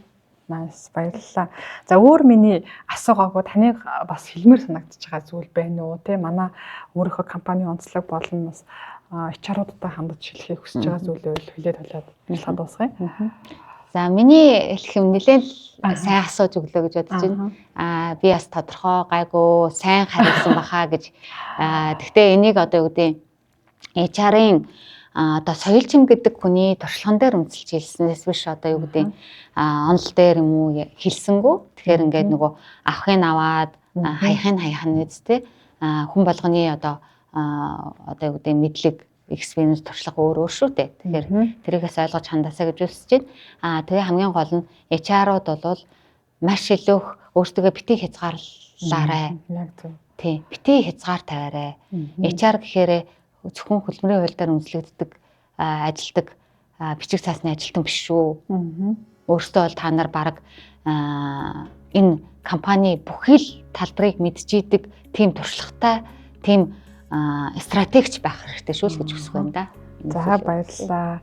За ингээд манай 5 сарын дугаар инфо жаргаж байна. Тэгээд банад юунд ч байгаад бэлэг байдаг. Тийм. Би сонсч байсан манай подкастын ерөнхий энд Jim Hub байгаа. Би сонсч байсан Jim Hub-аар танах үйлчлүүлдэг гэдэг. Тэгээд та тэр талаас бас гоё ярьдаг гэж. Ер нь Jim Hub-аар спортоор хичээлүүлсний нэг үр дүн танд мэдрэгдэж байгаа зүйлс юу байна тий? Jim Hub-ыг бол манай ажилтнууд сайн дураараа гэдэг. Яг бүр байгууллагын зүгээс бүр хамтрах гэсэн илүү сайн дураараа залуучууд маань илүү оролцдог, сонгоод оролцдог гэсэн үг. Тэр одоо энэ хабд бүртгүүлээд явцсан байгаа. Тэгэхээр мэдээж ажилтнуудынхаа одоо эрүүл мэнд гэдэг чинь хамгийн одоо хамгийн анхдагч хэрэгцээ шүү дээ. Тэгэхээр эрүүл байх үнэтэй. Би өөрөө бас яг ийм фитнесээр хичээлдэг хүн л дээ. Тэгээ яг 3 жил ингээд өөртөө тэнцээ челленж хийгээд явж байна. Тэгжиж өөрөө хэлбэл нөгөө талдаа нөгөө сэтгэл зүйн доктортой байдлаар чи спорт болгоод байгаа байхгүй. Тэгэхээр бүгдөө бас яг Jim Hub руугаа ороод тэгээд ингээд өөрийнхөө сэтгэл зүй болон бие физиологийн бие бэлтрийнхаа хөгжилд одоо илүү хөрөнгө оруулаасай гэж хүсэж байна. За тэг баярлалаа. Манай Jim Hub-аас соёлч чимээ захиралт 75% хөнгөлөлтөөр 3 сар хичээл хэмж өгч байгаа шүү. Тэгээд өөрөө бас бизнесээр хичээлдэг юм байна. Тэгээд гэртээ ойрхон болон байгууллагатайгаа ойрхон Монголд 21 салбар фитнес байгаа. Би бас өөрөө фитнесээр хичээлдэг. Тэгээд ер нь бол спортоор хичээлсэн хүмүүс стресс магадлал 2 дахин байгаа гэдэг шүү дээ. Нөгөө талаар маш одоо сахилга баттай бүтээмж айгүй өндөр байдаг. Тэгэхээр энэ бол үнэхээр дэлхийн нийт дээр батлагдсан зүйл байгаа. Тэгээд илүү спортоор хичээлээрэй гэж бас хүмүүс сонсогч нараа уриалмаар байна. Тэгээд за Jim Hub-ын гарын бэлэг гартуулж шээ. Баярлалаа. За эхний бэлэг маань. За дараагийн бэлэг маань манай Ариун брэнд ухаагаар тэгээд үйлчлэлээс манай подкаст анх үүсгэн боловсон цагаас л тэгээд явж байгаа. Тэгээд энэ үйлчлэлийн бэлэг маань нөгөө эмэгтэй хүмүүст аюу гоё бэлэг байдаг. Тэгээд үйлчлэлийн гарын бэлэг бас гартуулж шээ. За дараагийн миний бэлэг маань. За би өөрөө нөгөө их бэлэг авах нэ. энерги бас нөгөө манай сонсогч нартаа өөрийн туршлагаа, оюуны гоё мэдлэгээ хуваалцсанд баярлалаа гэж бэлэг өгч байгаа. Тэгээд дараагийн бэлэг маань би өөрөө энерги менежмент ном гаргасан байгаа. Тэгээд энэ бол 2 дахь хэллээ. Өнгөрсөн 8 сард гарсан ном байгаа. Тэгээд ер нь бол сүүлийн үед байгуулсан би энерги менежмент хөтөлбөрийг 6 сар 3 сараар хэрэгжүүлж байгаа байгууллага дээр баруунд бол нөгөө яг энэ хөтөлбөр болгож хэрэгжүүлээд маш их бүтээмж олон өрөөгөөж авсан тухай маш олон кейс байдаг. Тэгээд энэ номыгоо бэлгэлээ. Тэгээд уншаад бас сэтгэлээ хуваалцаарай. За баярлалаа. Би сошиалаар яг хараад энэ номыг нэг уншиж үзэх юмсан гэж бодож ирсэн номоо яг өнөөдөр авчлаа. Маш баярлалаа. Танаа нөгөө Mobicom байлт миний найзууд аваад постоо таарсан бахаа гэж бодож байна. Тийм.